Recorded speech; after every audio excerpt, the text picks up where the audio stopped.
Hello students. So మనం last class లో ఎర్త్వామ్ ఏదైతే ఉందో ఆ ఎర్త్వామ్ కి ఇంట్రొడక్షన్, వాటి యొక్క క్యారెక్టర్స్ ఏంటి, వాటి యొక్క హ్యాబిట్ ఏంటి, వాటి యొక్క హ్యాబిటేట్ ఏంటి, ఇవన్నీ కూడా డిస్కస్ చేసుకున్నాం. వాటి తర్వాత అందులో ఎనాటమీ, అందులో బాడీ వాళ్ళు ఏ లేయర్స్ ఉన్నాయి అండ్ ఏది అవుటర్ మోస్ట్ లేయరు, ఏది inner most layer and what is the sequence from outer to inner. ఆ తర్వాత మనకి డైజెస్టివ్ సిస్టమ్ లో అందులో ఏ కాంపోనెంట్స్ ఉన్నాయి, సో ఏ సెగ్మెంట్స్ లో ఉన్నాయి, వాటిలో స్పెషల్ ఫీచర్స్ ఏమున్నాయి. ఆ తర్వాత చూసుకున్నట్లయితే ఆ కాక్రోచ్ ఎర్త్వామ్ యొక్క మన బ్లడ్ వాస్కులర్ సిస్టమ్ లో ఎలా ఉంది అవన్నీ కూడా డిస్కస్ చేసుకున్నాం. సో ఈ రోజు క్లాస్ లో రిమైనింగ్ పార్ట్ ఏదైతే ఉందో ఎర్త్వామ్ లో దాని గురించి ఈ రోజు డిస్కస్ చేసుకున్నాం. అంటే ఫర్ ఎగ్జాంపుల్ ఇందులో రెస్పిరేటరీ సిస్టమ్ ఎలా ఉంది, ఎక్స్క్రిటరీ సిస్టమ్ ఎలా ఉంది, నెక్స్ట్ తర్వాత చూసుకున్నట్లయితే రీప్రొడక్టివ్ సిస్టమ్ ఎలా ఉంది, ఫెర్టిలైజేషన్ ఎలా జరుగుతుంది, ఆ తర్వాత కోకూన్ ఫార్మేషన్ ఎలా జరుగుతుంది అండ్ వాటి వల్ల మెయిన్లీ హ్యూమన్స్ కి అసలు యూజ్ ఏంటి, ఇవన్నీ కూడా ఈ రోజు క్లాస్ లో డిస్కస్ చేసుకుందాం. So let's move on to our topic, that is ఎర్త్వామ్ part 2. So first one చూసుకున్నట్లయితే ఎర్త్వామ్ లో రెస్పిరేటరీ సిస్టమ్ అనేది ఎలా ఉంది సార్? అసలు రెస్పిరేటరీ సిస్టమ్ అనేది లేదు. ఎందుకంటే ఎవల్యూషన్ లో ఫర్ ద ఫస్ట్ టైం మనకి ఎక్కడ రెస్పిరేటరీ సిస్టమ్ అనేది డెవలప్ అయిందంటే ఆర్థ్రోపోడాలో డెవలప్ అయింది, ట్రేకియల్ సిస్టమ్ అంటాం. బట్ మరి ఇక్కడ రెస్పిరేటరీ సిస్టమ్ అనేది ఉందా? స్పెషల్ రెస్పిరేటరీ డివైసెస్ అనేవి లేవు అని చెప్పి మెన్షన్ చేయడం జరిగింది. So special respiratory devices are absent. మరి స్పెషల్ రెస్పిరేటరీ డివైసెస్ అనేవి లేవు అంటే అందులో రెస్పిరేషన్ ప్రాసెస్ లేదా? రెస్పిరేషన్ ప్రాసెస్ ఉంది బట్ రెస్పిరేషన్ సిస్టమ్ లేదు. రెస్పిరేషన్ ప్రాసెస్ అనేది ఎలా జరుగుతుంది? వాటిలో మనకి ఫ్రాగ్స్ ఏవైతే ఉన్నాయో ఆంఫీబియన్స్ లో త్రూ ద స్కిన్ ఎలా అయితే క్యూటేనియస్ రెస్పిరేషన్ జరుగుతుందో వీటిలో కూడా మాయిస్ట్ బాడీ సర్ఫేస్ గుండా జరుగుతుంది. సో వాటి యొక్క స్కిన్ ఏదైతే ఉందో ఆ స్కిన్ అనేది ఎప్పుడు కూడా మాయిస్ట్ కండిషన్ లో ఉంటుంది. సో త్రూ ద స్కిన్ మనకి ఇక్కడ రెస్పిరేషన్ ప్రాసెస్ అనేది ఎలా జరుగుతుంది? ఎందుకంటే ఈ స్కిన్ కి మనకి బ్లడ్ సప్లై ఉంటుంది. So it can take the oxygen and it can eliminate the carbon dioxide. Diffusion of gases అంటాం. So the simple diffusion of gases అనేది జరుగుతుంది through the body wall. So అందుకోసమనే మనకి ఫ్రాగ్ లో చూసుకున్నా లేదంటే ఎర్త్వామ్ లో చూసుకున్నా అవి ఫుడ్ లేకపోయినా కూడా కొన్ని రోజులు బతకగలవు, కానీ వాటికి మాత్రం స్కిన్ అనేది మాత్రం డ్రై అయిందా ఇమీడియట్ గా చచ్చిపోతాయి. ఎందుకంటే in frog as well as in the ఎర్త్వామ్ the skin is acts as a respiratory organ అని మనం చెప్పుకుంటాం. నెక్స్ట్, సో ఈ ఎర్త్వామ్ లో ఎక్స్క్రిటరీ సిస్టమ్ అనేది ఎలా ఉంది సార్ అని చూసుకున్నట్లయితే, సో ఇక్కడ మనకి యూనిట్స్ ఆఫ్ ఎక్స్క్రిటరీ సిస్టమ్ లో మనకు వచ్చేసరికి వీటిని మనం ఏంటామంటే నెఫ్రిడియా అని అంటాం నాన్న.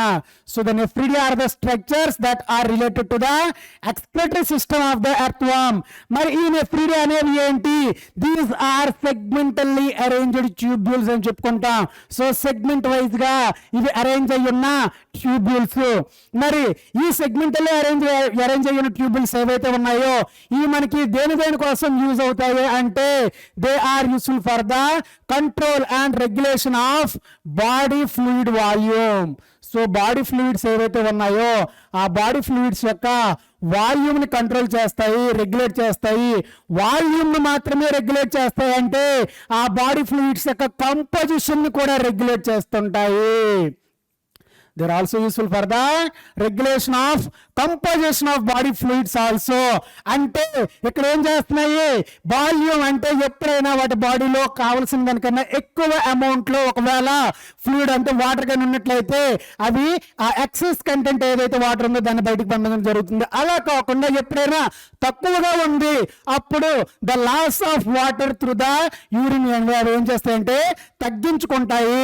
సో అందుకోసమనే the nephridia in the earthworm are useful for the regulation of volume as well as composition of body fluids అని చెప్పుకుంటాం. మరి ఇందులో ఈ నెఫ్రిడియా స్ట్రక్చర్ ఎలా ఉంటుంది సార్ అని చూసుకున్నట్లయితే nephridia will starts as a funnel. ఒక ఫన్నెల్ లాగా ఇది స్టార్ట్ అవుతుంది. ఈ ఫన్నెల్ నే మనం ఏమంటామంటే నెఫ్రిడియోస్టోమ్ అని చెప్పి అంటాం నాన్న. This is called as nephridiostome. అయితే ఈ నెఫ్రిడియోస్టోమ్ ఏదైతే ఉందో it leads into one tubular part. ఇది ఒక ట్యూబులర్ పార్ట్ లోనికి మనకి లీడ్ అవుతుంది. It leads into the tubular part. అయితే ఈ ట్యూబులర్ పార్ట్ అనేది బయటికి ఏ విధంగా ఓపెన్ అవుతుందంటే it will opens out through one pore called as nephridiopore. This is called as nephridiopore. అంటే ఇక్కడ ఏం జరుగుతుంది? సో ఈ నెఫ్రిడియోస్టోమ్ ఏదైతే ఉందో this is collecting the fluid. So ఏదైతే మనకి సీలోమ్ ఏదైతే ఉందో సీలోమిక్ ఫ్లూయిడ్, అలా కాకుండా మన సైజోసీలోమ్ అంటామో, అందులో ఉండే ఫ్లూయిడ్ లో ఎక్సెస్ క్వాంటిటీ ఏమైనా ఉన్నా లేకపోతే నైట్రోజన్ వేస్ట్ మెటీరియల్ ఉన్నా ఈ నెఫ్రిడియోస్టోమ్ అనేది కలెక్ట్ చేస్తుంది. అండ్ అవి మనకి ఏమవుతున్నాయి అంటే ఈ ట్యూబులర్ పార్ట్ ఏదైతే ఉందో ట్యూబులర్ పార్ట్ ద్వారా ట్రావెల్ అవుతున్నాయి. ఆ తర్వాత అవి బయటికి మనకి నెఫ్రిడియోపోర్ ద్వారా బయటికి ఎగ్జిట్ అవుతున్నాయి. సో ఇక్కడ చూసుకున్నట్లయితే మనకి నెఫ్రిడియా అనేవి ఈ విధంగా సెగ్మెంటల్ వైజ్ గా అరేంజ్ అయ్యి ఉన్నాను. సో ఇక్కడ చూసుకున్నట్లయితే మనకి నెఫ్రోస్టోమ్ అనేది ఎలా ఉంది?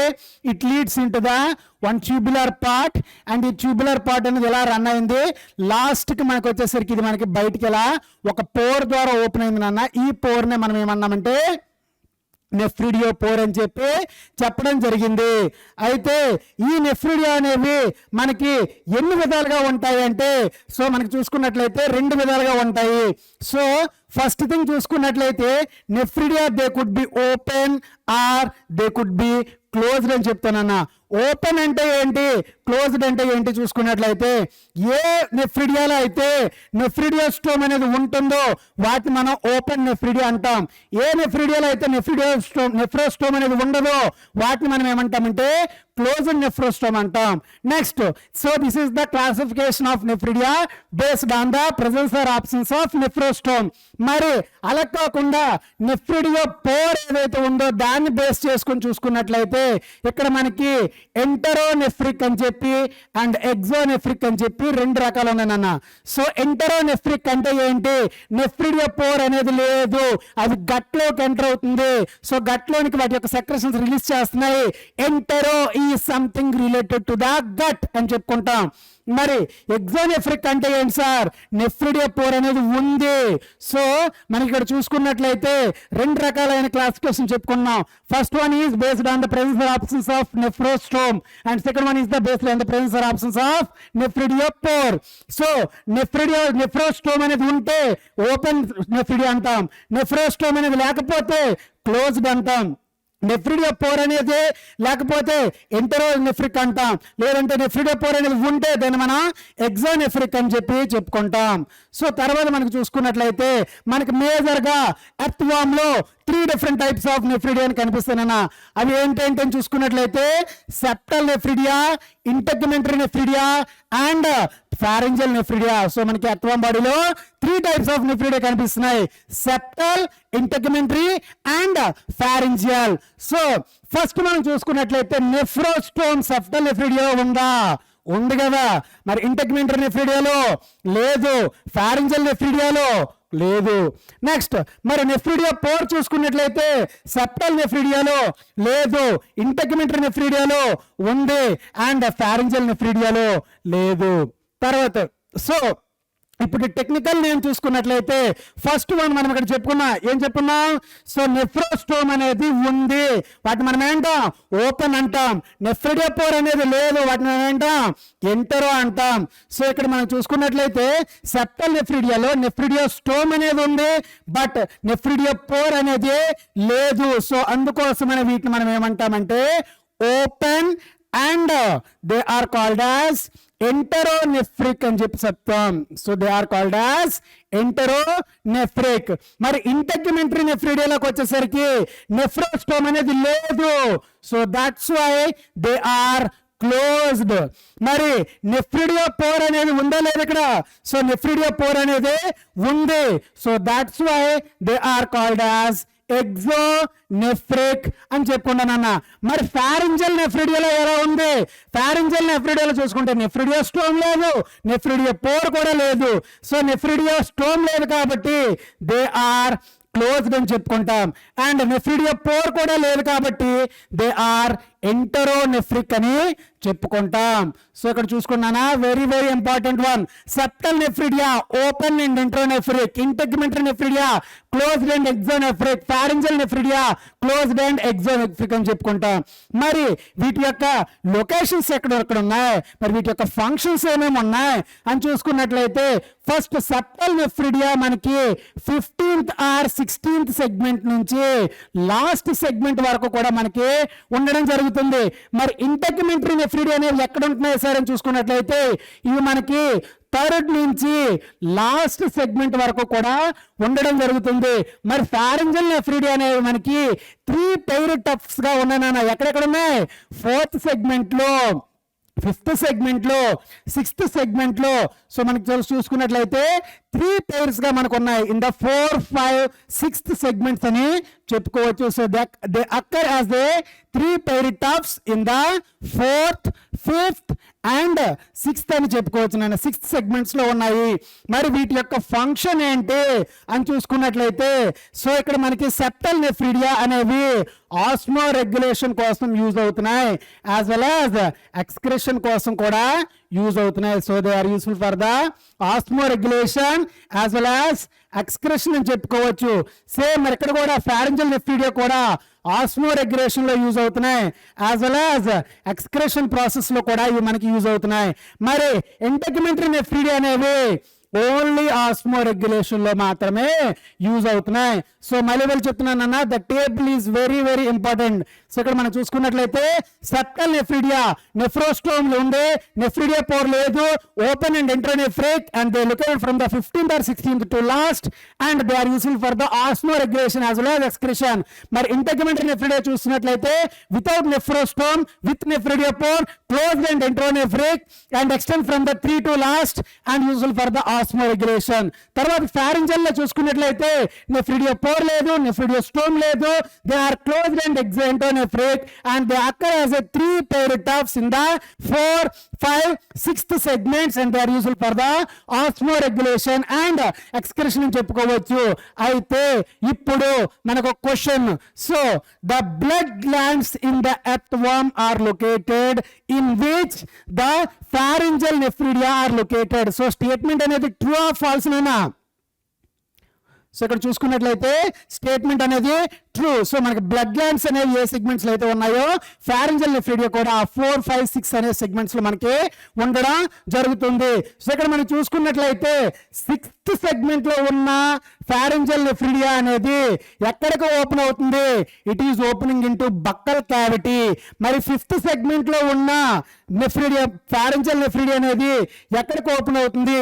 ఇట్ ఈస్ ఓపెనింగ్ ఇంటూ మనకి ఫారింజ్. తర్వాత చూసుకున్నట్లయితే ఫారింజల్ ఏదైతే మనకి 4th లో ఏదైతే ఉందో ఇది మనకి ఓపెన్ అవుతుంది. సో మనకి చూసుకున్నట్లయితే ఏ సెగ్మెంట్ లో ఉన్న మనకి ఏ సెగ్మెంట్ లో ఉన్న నెఫ్రిడియాకి లాంగెస్ట్ డక్ట్ ఉంది అంటే that is located in the 6th one. మరి ఏ సెగ్మెంట్ లో ఉన్న నెఫ్రిడియాకి షార్టెస్ట్ డక్ట్ అనేది ఉందంటే the one that is located in the 4th segment అని చెప్పుకోవచ్చు.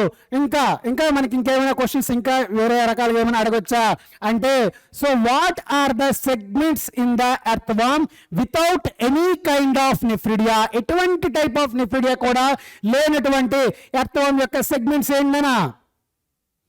సో ఆ సెగ్మెంట్స్ ఏంటంటే ఫర్ ఎగ్జాంపుల్ మనకి చూసుకున్నట్లయితే సెప్టల్ 15th or 16th నుంచి స్టార్ట్ అవుతుంది, ఇంటెగ్మెంటరీ 3rd నుంచి స్టార్ట్ అవుతుంది, ఫారింజల్ 4th, 5th, 6th లో ఉంది.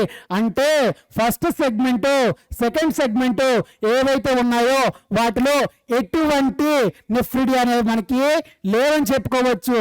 నెక్స్ట్ ఇంకా మనకి ఎగ్జామినర్ కన్ఫ్యూజ్ చేయాలంటే ఇంకా ఎలాంటి క్వశ్చన్స్ అడగొచ్చు? What are the nephridia in the earthworm with integumentary with septal but without integumentary, లేకపోతే without integumentary and with septal, లేదంటే విత్ ఇంటిగ్మెంటరీ లేకపోతే వితౌట్ సెప్టల్ అని చెప్పి అలా అడగొచ్చు. ఫర్ ఎగ్జాంపుల్ మనకి ఇక్కడ చూసుకున్నట్లయితే ఇంటిగ్మెంటరీ నెఫ్రిడియా ఉంటూ సెప్టల్ నెఫ్రిడియా అనేవి లేనివి అంటే చూసుకున్నట్లయితే మనం ఏమని చెప్పుకోవచ్చు అంటే 3rd సెగ్మెంట్ నుంచి మనకి 14th సెగ్మెంట్ వరకు కూడా చెప్పుకోవచ్చు. Next what are the segments in earthworm with pharyngeal as well as the integumentary nephridia అంటే చూసుకున్నట్లయితే integumentary nephridia అంటే మనకి 3 నుంచి స్టార్ట్ అవుతుంది, pharyngeal అంటే 4 స్టార్ట్ అవుతుంది. అంటే సో మనకి ఇక్కడ integumentary nephridia ఉంటూ as well as pharyngeal nephridia రెండు కూడా ఉండే సెగ్మెంట్స్ ఏంటంటే 4, 5 అండ్ 6 అని చెప్పుకోవచ్చు నాన్న. సో అలా మనకి ఎగ్జామినర్ అనేవారు వేరు వేరు మోడల్స్లో మనకి క్వశ్చన్స్ అడగొచ్చు. నెక్స్ట్ సో నర్వస్ సిస్టమ్ చూసుకున్నట్లయితే ఎర్త్వామ్ లో ఎలా ఉంది sir? So earthworm is a non chordate. So non chordates లో double ventral solid nerve cord అనేది ఉంటుందని చెప్పుకుంటాం. So it is the dorsal side of the body and it is the ventral side of the body. So ventral side of the బాడీకి along గా మనం చూసుకున్నట్లయితే double ventral nerve cord with its ganglia అనేది ఉంది అని మనం చెప్పుకోవచ్చు. అయితే మనం ఇక్కడ చూసుకున్నట్లయితే first segment, second segment, third segment, fourth segment. Third segment కి ఫోర్త్ సెగ్మెంట్ కి ఏదైతే ఉందో ఆ రెండింటికి మధ్య కూడా మనకు ఒక రింగ్ లైక్ స్ట్రక్చర్ ఫామ్ అవుతుందని అరౌండ్ ఫారింగ్స్ మనం ఆల్రెడీ చెప్పుకున్నాం ఎనలిడాలో. సో ఫారింగ్స్ మీదన ఒక గ్యాంగ్లియా ఉంటుంది, దీన్ని మనం ఏమంటామంటే సెరెబ్రల్ గ్యాంగ్లియా అంటాము. నెక్స్ట్ ఫారింగ్స్ కిందన ఇంకొక గ్యాంగ్లియా ఉంటుంది, దీన్ని మనం ఏమంటామంటే సబ్ ఫారింజల్ గ్యాంగ్లియా అంటాము. ఈ రెండు గ్యాంగ్లియా కూడా లాటరల్ నర్వ్స్ అనేవి కనెక్ట్ చేస్తాయి. So the lateral nerves are connecting the cerebral as well as మనకి సబ్ ఫారింజల్ నర్వ్స్ అని గ్యాంగ్లియానే చెప్పుకుంటాం. అంటే ఇది ఒక రింగ్ లైక్ స్ట్రక్చర్ ఫామ్ చేస్తుంది. ఈ రింగ్ ని మనం ఏమంటామంటే సర్కమ్ ఫారింజియల్ నర్వ్ రింగ్ అని చెప్పి అంటా నాన్న. It is called as circumpharyngeal nerve ring. అంటే ఇది మనకి ఫారింగ్స్ చుట్టూతో కూడా ఉంది ఈ నర్వ్ రింగ్ అని చెప్పుకోవచ్చు. అయితే ఈ నర్వ్ రింగ్ నుంచి ఏవైతే నర్వ్స్ ఆరిజినేట్ అవుతున్నాయో అవి సెన్సరీ ఇన్పుట్ కి కానీ లేకపోతే మజిల్స్ కి కొంత కమాండింగ్ అనేది ఇవ్వడం కానీ ఇవన్నిటి కూడా మనకి యూస్ అవుతుంది. సో ఇక్కడ మనకి నర్వ్ కార్డ్ అనేది ఎలా ఉంది చూసుకున్నట్లయితే the nerve card in the ఎర్త్వామ్ is double ventral and solid అని చెప్పుకోవచ్చు. నెక్స్ట్ మరి వీటిలో సెన్సరీ సిస్టమ్ చూసుకున్నట్లయితే ఎర్త్వామ్ లో ఎలా ఉంది సార్? సో మనకి ఎర్త్వామ్ లో అంత సెన్సరీ ఆర్గన్స్ అనేవి అంత కాంప్లెక్స్ గా లేవు. సో వీటిలో మనం చూసుకున్నట్లయితే ఐస్ అనేవి లేవు నాన్న, ఐస్ లేవు కాబట్టి వాటికి విజన్ అనేది ఉండదు. మరి సెన్సరీ ఆర్గన్స్ అనేవి లేవు కదా, అట్లీస్ట్ సమ్ సెన్సరీ సెల్స్ అయినా ఉన్నాయా? ఉన్నాయి. For example the receptors of touch, the receptors of light, the receptors of chemical. So chemical receptors, chemo receptors అని కూడా మనం చెప్పుకుంటాం. సో ఈ 3 రకాల రిసెప్టార్స్ అనేవి మనకి ఉంటాయి. టచ్ రిసెప్టార్స్ అనేవి దేన్ని డిటెక్ట్ చేస్తాయి? They will detect the vibrations in the ground. Vibrations ground లో ఉండే వైబ్రేషన్ డిటెక్ట్ చేస్తాయి. మరి లైట్ రిసెప్టార్స్ ఏం చేస్తాయి? లైట్ ఇంటెన్సిటీలో ఏమైనా చేంజెస్ వస్తున్నాయా, లైట్ ఇంటెన్సిటీ అనేది ఫ్లక్చువేట్ అవుతుందా, దాన్ని డిటెక్ట్ చేస్తాయి. They will detect the changes in the light intensities అని చెప్పి చెప్పుకుంటాం. మరి కీమో రిసెప్టార్స్ అనేవి దేనికోసం యూజ్ అవుతాయి sir? Chemoreceptors are useful for the detection of taste అని చెప్పుకోవచ్చు. So these type of sensory cells అనేవి ఎస్పెషల్ గా ఎక్కడ ఉంటాయి? They are located in the anterior part of the body అని చెప్పుకోవచ్చు. నెక్స్ట్ తర్వాత మనకి రిప్రొడక్టివ్ సిస్టమ్ చూసుకున్నట్లయితే ఎర్త్వామ్ ఈజ్ ఏ బైసెక్షువల్. అంటే అందులో male reproductive system and female system ఒకే ఇండివిజువల్ లో ఉంటుంది. అంటే the same individual can produce both sperms as well as ova. So they are bisexual, అంటే they are called as monoecious అని చెప్పుకోవచ్చు. మరి ఇంతలో మైనీషియస్ కండిషన్ అంటే బైసెక్షువల్ కండిషన్ ఉంది. The same earthworm can produce ova as well as sperms. అయినప్పటికీ కూడా self fertilization అనేది ఉందా అంటే సెల్ఫ్ ఫెర్టిలైజేషన్ అనేది లేదు నాన్న. సో సెల్ఫ్ ఫెర్టిలైజేషన్ అనేది ఎందుకు లేదు సార్? సేమ్ ఎర్త్వామ్ అనేది మనకి స్పర్మ్స్ ప్రొడ్యూస్ చేయగలదు, ఓవన్ కూడా ప్రొడ్యూస్ చేయగలదు. మరి ఇందులో సెల్ఫ్ ఫెర్టిలైజేషన్ ఎందుకు జరగట్లేదు అంటే, ఇందులో మనకి ఏం చెప్తామంటే హెర్కోగమి అని చెప్పుకుంటాం బాటనీలో చదువుకునేటప్పుడు. అలాగే ఇందులో కూడా మనం ఏంటంటే ప్రొటాండ్రస్ అంటాం. ఆండ్రస్ అంటే something related to the male reproductive system. The study of male reproductive system is called as andrology. మరి ఇక్కడ ప్రో అంటే ఫస్ట్, అంటే ఇక్కడ ఏం జరుగుతుంది సార్ అని చూసుకున్నట్లయితే male reproductive system female reproductive system రెండు కూడా ఒకే టైంలో డెవలప్ అయినట్లయితే సో ఎక్సే గ్యామెట్స్ అనేవి చాలా ఈజీగా ఫ్యూజ్ అవ్వగలవు. సో సెల్ఫ్ ఫెర్టిలైజేషన్ పాసిబుల్ అవుతుంది. బట్ కొన్ని ఇండివిజువల్స్ లో ఏమవుతుందంటే male reproductive system first develop అవుతుంది, ఫీమేల్ రిప్రొడక్టివ్ సిస్టమ్ కొంచెం లేట్ గా డెవలప్ అవుతుంది. అంటే male reproductive system sperms produce చేయగలిగే టైంకి ఈ ఫీమేల్ రిప్రొడక్టివ్ సిస్టమ్ ఇంకా ఇమ్మెచ్యూర్ గా ఉంటుంది. ఇది మనకి ఓవన్ ప్రొడ్యూస్ చేయలేకపోతుంది. సో అక్కడ మనకి సెల్ఫ్ ఫెర్టిలైజేషన్ పాసిబుల్ అవుతుందా? ఓన్లీ మేల్ గ్యామెట్స్ మాత్రమే అవైలబుల్ గా ఉంటున్నాయి, ఫీమేల్ గ్యామెట్స్ అనేవి అవైలబుల్ గా లేదు. సో అక్కడ మనకి సెల్ఫ్ ఫెర్టిలైజేషన్ అనేది పాసిబుల్ గా లేదు. ఇంకొన్ని ఇండివిజువల్స్ లో చూసుకున్నట్లయితే ఫీమేల్ రిప్రొడక్టివ్ సిస్టమ్ అనేది ఎర్లీగా మెచ్యూరేషన్ కి వస్తుంది, బట్ మేల్ రిప్రొడక్టివ్ సిస్టమ్ అనేది కొంచెం లేట్ గా మెచ్యూరేషన్ కి వస్తుంది. సో అగైన్ మళ్ళీ ఇక్కడ మేల్ కి ఫీమేల్ రిప్రొడక్టివ్ సిస్టమ్స్ మధ్యలో సింక్రనైజేషన్ అనేది లేదు. సో అప్పుడు ఏమవుతుంది, ఆటోమేటిక్ గా అగైన్ మనకి సెల్ఫ్ ఫెర్టిలైజేషన్ అనేది పాసిబుల్ అవట్లేదు. సో ఏ ఇండివిజువల్స్ లో అయితే మేల్ రిప్రొడక్టివ్ సిస్టమ్ అనేది ఫస్ట్ మెచ్యూర్ అవుతుందో, ఫీమేల్ సిస్టమ్ అనేది లేట్ గా మెచ్యూర్ అవుతుందో అట్లాంటి వాటిని మనం ఏంటంటే ప్రొటాండ్రస్ అంటాం. అలా కాకుండా ఏ ఇండివిజువల్స్ లో అయితే ఫీమేల్ సిస్టమ్ అనేది ఫస్ట్ డెవలప్ అవుతుందో అండ్ మేల్ సిస్టమ్ అనేది లేట్ గా డెవలప్ అవుతుందో అట్లాంటి వాటిని మనం ఏంటంటే ప్రోటోగైనస్ అంటాం. మరి ఇక్కడ చూసుకున్నట్లయితే ప్రోటోజైనియా ప్రోటోయాండ్రసా? So the earthworm is protandrous. అంటే ఏమవుతుంది, male reproductive system will mature first. So by the time of male reproductive system maturation the female reproductive system is unable to produce the ova, unable to produce the mature ova. So అందుకోసమని self fertilization అనేది possible అవుతుందా అంటే self fertilization అనేది possible అవ్వట్లేదు. Cross fertilization they have to go. Next ఇందులో మనకి male reproductive system అనేది ఏముందో, మేల్ రిప్రొడక్టివ్ సిస్టమ్ లో ఏ స్ట్రక్చర్స్ ఉన్నాయని చూసుకున్నట్లయితే మేల్ రిప్రొడక్టివ్ సిస్టమ్ లో ఓవరీస్ అనే మనకి టెస్టిస్ అనేవి ఉండడం జరిగింది నాన్న. Testis are located in the segments number 10 and 11. So 10th and 11th segments లో, సో 10th సెగ్మెంట్స్ లో కొంచెం స్మాలర్ టెస్టిస్ ఉన్నాయి అండ్ 11th సెగ్మెంట్స్ లో కొంచెం లార్జర్ టెస్టిస్ అనేవి ఉండడం జరిగింది. నెక్స్ట్ స్పెర్మిడ్యూకల్ ఫన్నెల్స్ అనేవి ఎందులో ఉన్నాయి సార్? సో టెస్టిస్ అనేవి ఎక్కడ ఉన్నాయో ఫన్నెల్స్ కూడా అక్కడే ఉండాలి కదా మరి. So the spermiducal funnels are also located in the 10th and 11th segments అని చెప్పుకోవచ్చు.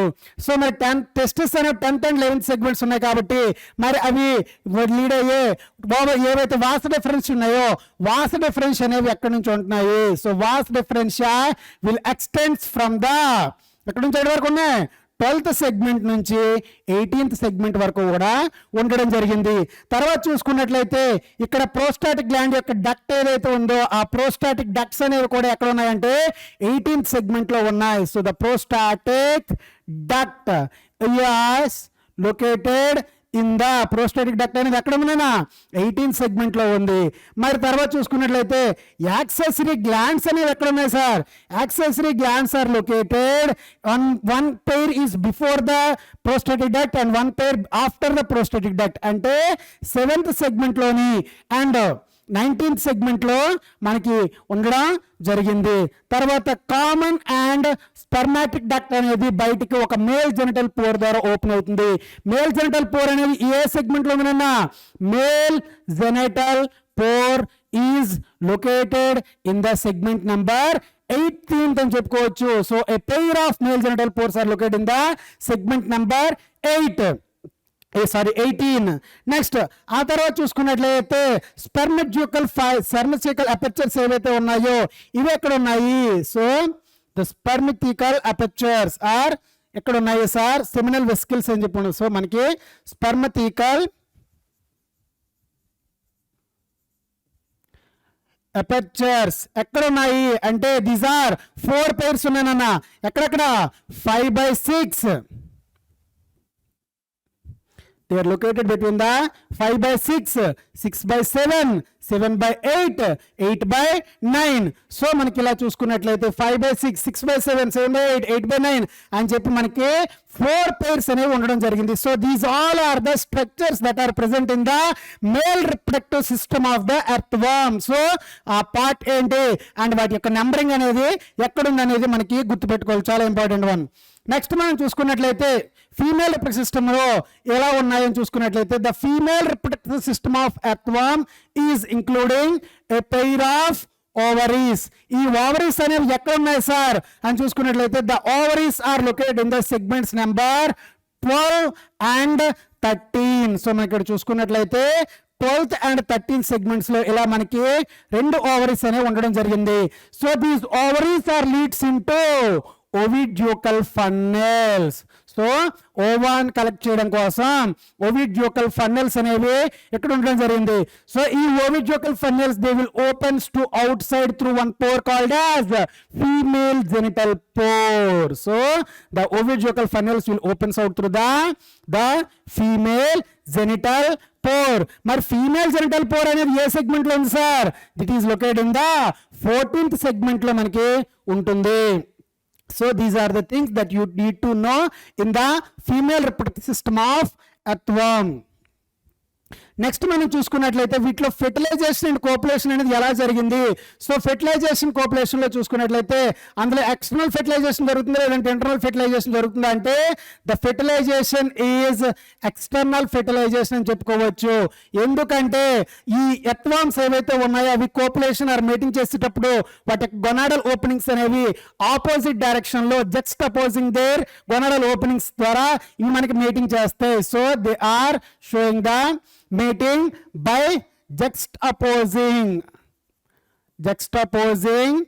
their gonadal openings అని చెప్పుకుంటానన్నా. అంటే ఈ ప్రాసెస్ మేటింగ్ జరిగేటప్పుడు ఏమవుతుందంటే మ్యూచువల్ ఎక్స్చేంజ్ ఆఫ్ స్పర్మ్స్ జరుగుతుంది. అంటే ఒకదాని మధ్య ఇంకోటి మనకి మ్యూచువల్ ఎక్స్చేంజ్ అనేవి చేసుకుంటున్నాయి స్పర్మ్స్ ని. So there is a mutual exchange of spermatozoa or sperms అని చెప్పి అంటాం. అయితే ఈ ప్రాసెస్ లో ఈ స్పర్మ్స్ ని కలెక్ట్ చేసే ఏంటి the packets of sperms are called as spermatophores అని చెప్పి అంటాము. Packets of sperms are called as spermatophores అని చెప్పుకుంటాము. అయితే ఇందులో ఈ ఫెర్టిలైజేషన్ జరిగిన తర్వాత క్లైటెల్లం ఏదైతే ఉందో క్లైటెల్లం అనేది ఒక కొకోన్ ఫామ్ చేస్తుందన్న ఇలా కనిపిస్తే మనకి ఈ కొకోన్స్ లోకి ఏమవుతున్నాయంటే స్పర్మ్స్ అనేవి డెలివర్ అవుతున్నాయి అండ్ ఎగ్స్ కూడా ఇందులోకి లిబరేట్ అవుతున్నాయి. అండ్ వాటితో పాటుగా ఈ క్లైటెల్లం ఏదైతే ఉందో ఈ క్లైటెల్లం నుంచి కొంత మనకి న్యూట్రిటివ్ ఫ్లూయిడ్ కూడా బయటకు వస్తుంది. So the nutritive fluid also will be deposited in the cocoons. So cocoons లోకి sperms, ova and nutritive fluid which is coming from the clitellum, the glandular cells of clitellum నుంచి వస్తుంది. మనం already చెప్పుకున్నాం క్లైటెల్లం నుంచి ఏం ఫామ్ అవుతుంది, కొకోన్ అనేది క్లైటెల్లం నుంచి మనకి ఫామ్ అవుతుంది. అయితే ఎక్కడ మనకి లోపల మనకి ఫెర్టిలైజేషన్ జరిగి ఒక జైగోట్ అనేది మనకి ఫామ్ అవుతున్నాయి. So zygotes will be produced inside the cocoon. So అందుకోసం మనం అంటున్నాం the fertilization is external fertilization అంటే that is happening outside the body in the cocoon అని చెప్పుకుంటాం. నెక్స్ట్ ఆ తర్వాత మనం చూసుకున్నట్లయితే ఒక 3 weeks తర్వాత చూసుకున్నట్లయితే ఈచ్ కొకూన్ నుంచి ఆన్ అండ్ యావరేజ్ గా మనకి 4 babies అనేవి ప్రొడ్యూస్ అవడం జరుగుతుంది. So these are the things that you need to know under the fertilization. So the fertilization in earthworm is external and mating happens by the juxtaposing their gonadal openings. అయితే ఈ process లో sperms ని mutual exchange చేసుకుంటాయి. The packets of sperms are called as spermatophores. From the clitellum cocoon will be produced and into which the sperms, ova and some nutritive fluid will be deposited and after some 3 weeks from each cocoon some 4 babies అనే మనకి produce అవడం జరుగుతుంది. Next తర్వాత చూసుకున్నట్లయితే economic importance of the earthworm. So earthworms ని మనం ఏమంటామంటే friends of farmers అని చెప్పుకుంటానన్నా. So they are called as friends of farmers. So ఎందుకు సార్ ఫార్మర్స్ కి ఫ్రెండ్స్ అని చెప్పి అంటాం? ఎందుకంటే these earthworms are doing the decomposition. అంటే ఏవైతే డెడ్ అండ్ ఆర్గానిక్ మ్యాటర్ ఉంటాయో వాటిని మనకి డికంపోజిషన్ చేస్తున్నాయి. సో డికంపోజిషన్ చేయడం వల్ల యూజ్ ఏంటంటే ఆ ఏవైతే డెడ్ అండ్ ఆర్గానిక్ మ్యాటర్ ఉన్నాయో వాటిలో ఉండే మినరల్స్ అన్ని కూడా ఏమవుతున్నాయి, మనకి మినరల్స్ రీసైక్లింగ్ అవుతున్నాయి. So they are helping in the process of mineral recycling. So mineral recycling జరగడం వల్ల ఆ క్రాప్స్ ఏవైతే ఉన్నాయో వాటికి కావలసిన సోడియం కానీ లేకపోతే మనకి పొటాషియం కానీ లేకపోతే కాల్షియం కానీ ఇవన్నీ కూడా కావలసినంత అమౌంట్ అనేది దొరుకుతున్నాయి. అండ్ ఇది మాత్రమేనా డికంపోజర్స్ గా యూజ్ అవడం వల్ల మాత్రమే వీటిని అంటున్నామంటే లేదు నాన్న. ఈ ఎర్త్వార్మ్స్ అని మనం చెప్పుకున్నాం, they are nocturnal animals. Day time బయట తిరగవు, ఓన్లీ నైట్ టైం మాత్రమే బయట తిరుగుతాయి. మరి డే టైం ఏం చేస్తాయి సార్, బరోస్ చేసుకొని ఆ సాయిల్లో లోపల ఉంటాయి. సో ఏమవుతున్నాయి ఇవి ఇక్కడ చూసుకున్నట్లయితే ఎర్త్వార్మ్స్ అనేవి ఎప్పుడు కూడా ఆ సాయిల్లో ఎప్పుడు లోపలికి చొచ్చుకొని పోవడం వల్ల అప్పుడు ఏమవుతుందంటే ఆ సాయిల్ అనేది ఎప్పటికప్పుడు లూజనింగ్ అవుతుంది. So they will do the loosening of soil. మరి సాయిల్ అనేది లూజనింగ్ అవడం వల్ల యూజ్ ఏంటి అని చూసుకున్నట్లయితే ఎప్పుడైతే సాయిల్ అనేది పోరస్ గా లూజ్ గా అయిందో అందులో మనకి ఏరేషన్ అనేది చాలా ఈజీగా జరుగుతుంది. ఏరేషన్ అనేది ఎప్పుడైతే అయితే బాగా జరుగుతుందో ఆటోమేటిక్ గా ఆ ప్లాంట్స్ యొక్క రూట్స్ అనేవి చాలా ఈజీగా అందులో గ్రో అవ్వగలవు. So because of these two reasons the earthworms are called as friends of farmers అని చెప్పుకోవచ్చు. మరి వీటితో పాటుగా ఈ ఎర్త్వార్మ్స్ ని మనం సాయిల్ ఫెర్టిలిటీలో కూడా మనం యూజ్ చేసుకోవచ్చు. అండ్ ఆ ప్రాసెస్ ని మనం ఏమంటామంటే వెర్మి కంపోస్టింగ్ అని చెప్పి అంటాం. So they are also used in the vermicomposting. And మనకు చూసుకున్నట్లయితే ఎవరైనా మనం చేపలు పట్టాలనుకునేటప్పుడు ఫిషింగ్ చేయాలనుకునేటప్పుడు వీటిని మనకి ఏం చేస్తామంటే యాజ్ ఎ బెయిట్ గా కూడా యూజ్ చేయొచ్చు. So they can be used as a bait in the fishing అని చెప్పి చెప్పుకోవచ్చు. So these all are the economic importances of this earthworms to the man. Next so మనకి ఇక్కడ కొన్ని క్వశ్చన్లు చూసుకున్నట్లయితే నాన్న, which of the following does the nervous system of earthworm not having not contain. So nervous system of earthworm లో లేనిది ఏంటి? నర్వరింగ్ ఉందా లేదా? ఉంది కదా. నెక్స్ట్ నరకోడ్ ఉందా లేదా? డబుల్ వెంట్రల్ సాలిడ్ అని చెప్పారు కదా, ఉంది కదా. గ్యాంగ్లియన్ ఉందా లేదా? సెరిబ్రల్ గ్యాంగ్లియా అన్నావు, సబ్ఫారింజల్ గ్యాంగ్లియా అన్నావు, సో అది కూడా ఉంది. మరి లేనిది ఏంటంటే వాటికి బ్రెయిన్ లేదు. సో స్పెసిఫిక్ గా బ్రెయిన్ అనేది ఒక స్పెసిఫిక్ స్ట్రక్చర్ అనేది వాటిలో ఫామ్ అవ్వలేదు నాన్న. Next what is the role of spermatheca. Spermatheca అనేవి మనకి దేనిలో యూజ్ అవుతున్నాయి? ఫస్ట్ స్పంప్స్ ప్రొడ్యూస్ చేస్తున్నాయా? ప్రొడ్యూస్ చేయడానికి ఆల్రెడీ టెస్టిస్ ఉన్నాయి కదా. యాక్సెసరీ ఆర్గానా? కాదు కదా. వెస్టిజియల్ ఆర్గానా? వాటికి ఫంక్షన్ ఉంది కదా. మరి స్టోరేజ్ ఆఫ్ స్పంప్స్ చేస్తున్నాయి అంటే the storage of spermatozoa occurs during the mating అని చెప్పుకోవచ్చు. Next which of the following is not a function of sensory system of earthworm. So earthworms లో మనకి సెన్సరీ రిసెప్టర్స్ అనే 3 టైప్స్ ఉన్నాయి. First one touch, next one light, next one chemoreceptors. First one చూసుకున్నట్లయితే visualisation. Visualisation ఉండాలంటే eyes ఉండాలి కదా. Ice లేనప్పుడు అవి ఎలా చూస్తాయి? విజువలైజేషన్ జరగట్లేదు.